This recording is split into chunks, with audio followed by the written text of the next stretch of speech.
going down? It's homie Doughbeezy, the Southeast Beast, and you are now tuned in to drinkepidemic.com. About to drill these niggas and like a man with no hands, I don't feel these niggas. I be the man with the plan about to steal these niggas, shine and put it in the shade where it should be, nigga. They say I'm... As a child, before my parents split up, like growing up until I was 7, like my dad was always in the music a lot. But me personally, I didn't really take a big interest into music when I was growing up. I didn't say probably until maybe 13 to about 13 years old, though I had already moved to Houston. For those who don't know, I was originally born in Cleveland, Ohio. And just when I was out there, I always remember going to like little festivals and stuff that my dad was performing at. But I didn't really take a liking to the music, like, oh, I wanted to do music until I got a little older. I think that's where I get my interest in music. Just at the time when I was younger, I wasn't really looking for it, so I didn't find it. But once I decided I wanted to do music and actually focused on it, like my mind started going crazy. And I think like my love for the music now and this passion I am about it, I think that does come from my dad. Just not like it's crazy that you asked it, because I haven't really thought that much about it. But now that you're thinking about it, now all I can do is just remember a whole bunch of stuff from when I was younger. And my dad just always running around the house playing, thumping on the drums and playing the keyboard and playing the guitar and stuff. So yeah, it's kind of crazy. I could say probably it was around the No Limit area. The No Limit era, I really took a liking to Silk the Shocker. I always liked Silk the Shocker. When I tell that story, like everybody be like, Silk, hey, but for some reason I had always liked Silk the Shocker. He always had the most swag out of everybody, out of the whole group to me. And I can't remember what album that was, but the one with the all gold, he had the gold credit card with his face on it. Like, I had always wanted to be like that. Once I decided, I was like, man, you know what? I want to be a rapper. You know what I'm saying? So I think the Low Limit era is right when I was like really focused. You know what I'm saying? Like really interested and wanted to do the music stuff. My very first song was actually a diss song. When I first started rapping, I was actually rapping at like the lunch tables at lunch and stuff. I really wasn't trying to pursue it. I really was just freestyling. So when folk would always ask, like it was other rappers around in the school, they would have their CDs that they passed out with the little Sharpie and stuff on it. So they would ask, well, when your CD coming out? I'd be like, man, I ain't got no CD coming out. I just like rapping, you know what I'm saying? So when folks actually wanted some music from me, it was around the time I had got kicked out of school or whatever. So when I used to come back to visit and whatnot, people used to always want music. And it was right around the time I had a problem with somebody that's actually a friend now, but it was a dude named Dez, and we was having like a little dispute over a female and whatnot. So I had went to the studio and actually recorded my first song, and it was a diss song. I think the name was Speak My Name, because he actually was he was trying to go out with the girl I had just broke up with, and he was actually saying some things about me to kind of get good in with her. So the hook was like, bag, quit speaking my name. You would think that you look dick the way you peeping me hang. From my clique to your clique. We was deep in something, but that was pretty much it. I can remember that part, like that bag, quit speaking my name. You would think that you look dick the way you peeping me hang. Yeah, now that's crazy, man. Shout out to Dance though, man. That's the homie now. That's crazy. Okay, not every day I wake up, I grind and get my cake up, but first I gotta break up, so weed and then I roll it up. Every day I wake up, I grind and get my cake up, but first I gotta break up, so weed and then I roll it up. Real life is kicking in, so it's like, man, I'm really spinning my wheels, but I came to a point where I had to really ask myself, like, have I given it my all? Have I really tried any and everything that I can do to try to succeed for me to say that I failed? And once I realized the answer was no, it was, well, I'm going to give it this one go round. I'm going to do any and everything I can, every event that I know in the city, anything that I can be a part of, I'm going to try to do that. And once I gave it my all, that's when things start picking up. The game plan was really just figure out what am I not doing. And right around that time, like my best friend and manager Al, he was telling me, well, you know that there's they have an underground scene out in Houston. And it's not just the Slim Thugs and, you know what I'm saying, the majors, but, you know what I'm saying, to here we look at them as underground, but to out there they majors. So it's kind of, there was a real underground, he was saying. And first thing I remember him telling me, like, there's this guy named Fat Tony that has won Houston Press Rapper of the Year 3 years in a row. And I'm like, well, how can there be somebody that I've never heard of win an award 3 times in a row? Like, I didn't know who he was, never heard none of his music. All I could do was not wrap around my head around the fact that somebody in the city is killing and I don't know who he is, you know what I'm saying? So once I started doing a little research, I seen where the underground world was. I seen there was competitions and just little events being held inside of a little social circle, you know what I'm saying? So I kind of started going to these events with this other rapper named M Dub. Shout out to Mark. He was going out doing his little things at those events, so I would just always go to support him.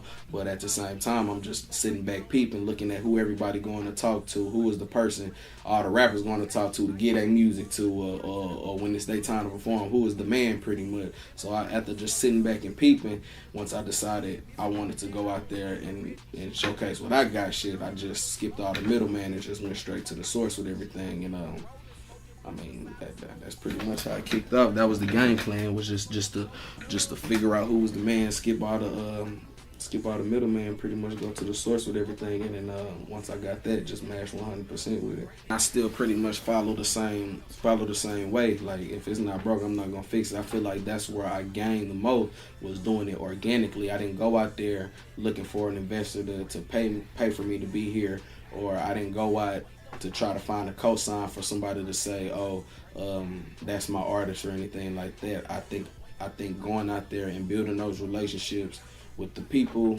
outside of the music, and also like the fans and the other artists in the city, going out there doing it organically, is what got me where I am now. I mean, where I am now is nowhere major now, but it's definitely further than where I was at that time where I was thinking about quitting. So like, I think applying that to what I'm doing now, to finding the sources, building these relationships with these people, planting seeds and watching them grow, I think that's what is keeping me progressing, because folks are watching it organically, you know what I'm saying? I think I have my own style. I definitely do think I have my own style, but I can't say like everybody that I name definitely has an influence on my music, my sound, and everything, how I pursue the game. I could say one person is Killer Kelly Young, you know what I'm saying?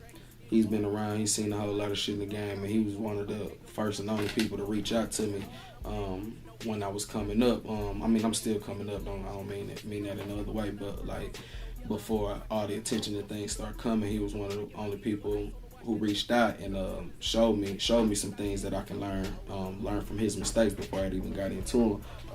He took me out on the road when he had shows on the road. He had me come with him. We'll do things like let me perform a song. Like he not even on. He just had me do a song in the middle of his set. You know what I'm saying? And just that one thing, me always I have 100 CDs with me whenever I go out of town with him and shit. When I do that one song, shit, at the end of the set, shit, everybody looking at me like, shit, what's your name, this and that. So I'm able to pass out CDs, and being able to do that, going to different cities, that just helped me build my brand, with him just showing showing love, giving me an inch to take a mile with, you know what I'm saying? So I can definitely say Killer was a whole lot of help, you know what I'm saying? I'm still draped up and dripped out, know what I'm talking about. Fresh up out the kennel, man, them boys that let the dog out. My cash is off the glass, silly ass that mean I call shots. Smoker behind 10, I gives a fuck about if the law's right. Cooler than the cooler, smoother than your daddy. Keep the people that you came up with around you. Like, once you start fooling with a whole bunch of new people and trying to do other things outside of your circle, that's when you lose sight of things, man. I definitely just say, just keep those who stay with you around you. Like, just the biggest thing, like I always tell people, is like faith plus loyalty equals success. Keep faith in God and know, not wonder and not think is something gonna happen. Just automatically know something gonna happen, because He gonna make it happen for you. Keep faith in that, and then stay loyal to those who helped you. And it's just gonna equal success no matter what. We gonna roll into this. We rolling into this year with the same mind frame and just watering the seeds that we planted in 2012. I mean, it was a blessing. Like we knew it was gonna happen like that, but we didn't know it was gonna happen like that. You know what I'm saying? Like, when you go into making a project, of course you think, man, we gonna do this, we gonna do that, but for it to actually happen the way that it's happening, it's like it's still surreal. You know what I'm saying? And I mean, I think just not getting comfortable with it is like I always preach that. Like we have meetings and all that type of stuff. Not even just with me and my management. Like we'll have meetings just with the head records. You know what I'm saying? And I will always, like, one of the biggest things I always say, man, just don't get comfortable. No matter how good things get, you got to stay hungry, because that's what's gonna make you outshine everybody else. Like, people recognize the hunger, people recognize that grind and the value that brings to your brand. Like, that just make you go even further. You'll go through a month or two where things be consistent, but then something high come. Like I said at the beginning of the year, things was going good, but then we got in XXL. You know what I'm saying? And I think other than Hollywood Floss, I was the second rapper to get that national publication from a local level. You know what I'm saying? And then things was good, go running smooth, and then end up getting on MTV with Slim Thug and Kirko. You know what I'm saying?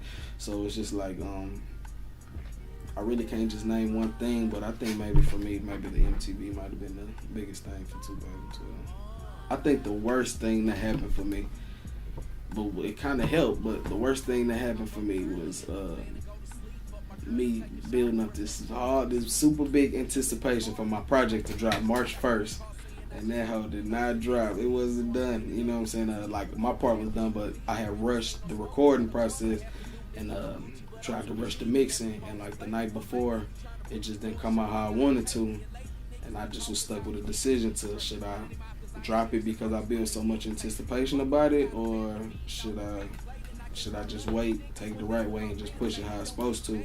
And when I didn't drop it, it hurt my heart. Like, I could just see it. Everybody was waiting on it and didn't drop, but it ended up dropping a week later.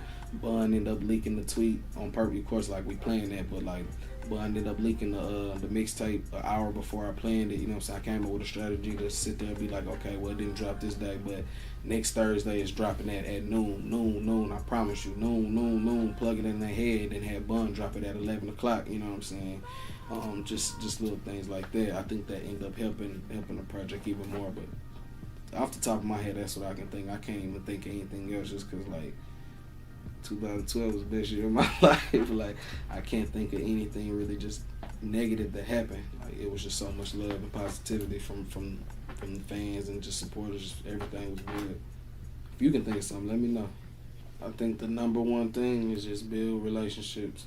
Like, you can. I said in almost every interview, man. Like, you can have the sorriest music in the world, but if you build a relationship with someone that has who word is born and can co-sign for you and say that you are that one, then that's gonna take you further than the best rapper that sit in the studio 100 hours a day.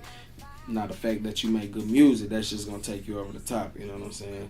I think just as much work as you put in the studio, you need to put in outside of the studio, building relationships, networking, shaking hands with not only just the fans, but people that matter, and people who other people don't matter. You know what I'm saying? Like, everybody, like everyone matters. You know what I'm saying? Everyone counts. So I think that's the biggest thing. The two biggest projects right now is Footprints on the Moon, another all original project for me. Reggie Bush and Kool-Aid 2, and Watch the Chrome. That's a project with me and Killer Kelly Young. The two first you're probably gonna see was the Footprints on the Moon, my solo, and then the other one with Watch the Chrome with me and Killer. Just like Jay-Z and Kanye, I mean, they're the two juggernauts in the game. They came together and had Watch the Throne. We feel like when you come to the South, man, we on a lyrical level and just period, we feel like we the two juggernauts out here, and only way we gonna make it known is if we jump out there and we put it out there in their face. We feel like we can back up what we talk, and we just gonna put it out there. We not when I say that again, we're not trying to be negative or anything like that, but we trying to go out there and make it known that we here, Houston is here. Nobody's giving it to us. Nobody's handing it, or damn sure ain't making it easier for us. So we pretty much trying to move strength and numbers coming together and putting on for the city. With you just better make way when you see me come through, nigga. Fuck me.